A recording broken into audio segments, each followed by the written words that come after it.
विवेकानंदांचं लहानपणीचं नाव काय असतं? नरेंद्र. नरेंद्र काय होतं? नरेंद्र स्वामी विवेकानंदांचं लहानपणाचं नाव आणि स्वामी विवेकानंदांच्या वडिलांचं नाव असतं विश्वनाथ बाबू.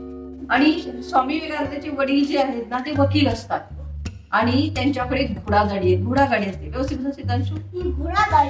हा घोडागाडी असते ती नाही घोडागाडी ही शोध.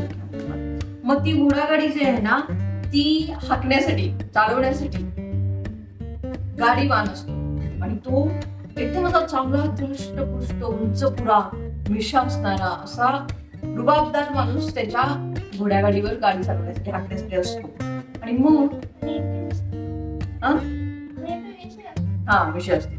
मग त्याच्याकडे बघितलं की नरेंद्रला काय वाटायचं की आपण सुद्धा त्याच्यासारखंच बनावं. आता तुम्ही पण लहान आहे बघा, तुम्हाला पोलीस बघितलं की पोलीस व्हावंच वाटते बरोबर. तुम्हाला दुसरं कोण बघितलं की लगेच वाटतं हा आपण पण होऊया. बँकेमध्ये गेलं बँकेत ऑफिसर होऊया असं वाटतं ना.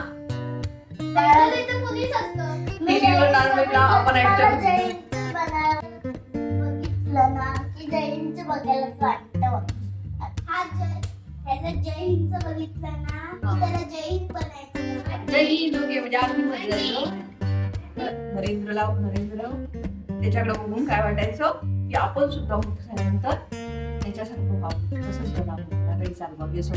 मग एक दिवशी संध्याकाळी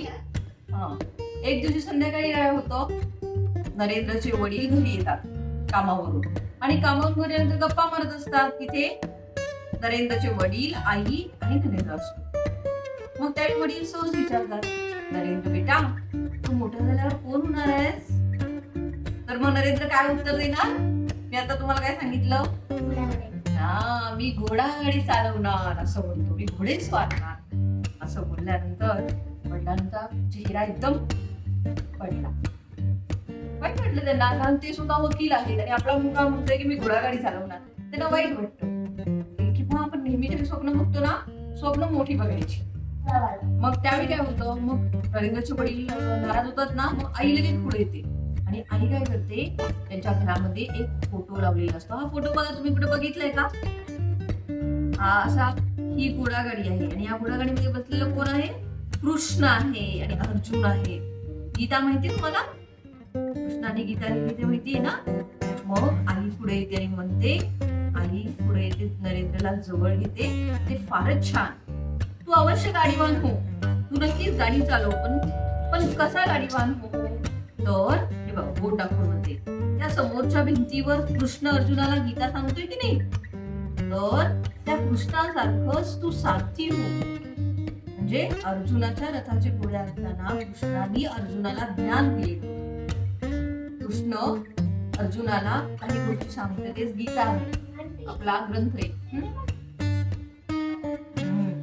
मग हा फोटोकडे बोट दाखवून ती नरेंद्रला आई काय म्हणते की तू गाडीवान हो पण कोणासारखा हो? तर कृष्णासारखा देव बाप्पा कृष्ण बाप्पासारखा तू मोठा गाडीवान हो असं बोलते. म्हणजे आपल्या आईचा हा जो आशीर्वाद होता तोच भविष्य काळामध्ये त्यांनी पूर्ण करून दाखवण्यासारखं काम केलं. कारण स्वामी विवेकानंद पूर्ण जगाला संदेश देत होते, सगळीकडे जाऊन भाषण करत होते, लोकांना मार्गदर्शन करत होते. की दाखवलं पहिला तुम्हाला पुस्तकाचा फोटो हे स्वामी विवेकानंद आहेत हे लहानपणीचे आणि हे हा फोटो बघितला हा मोठेपणीचा हे स्वामी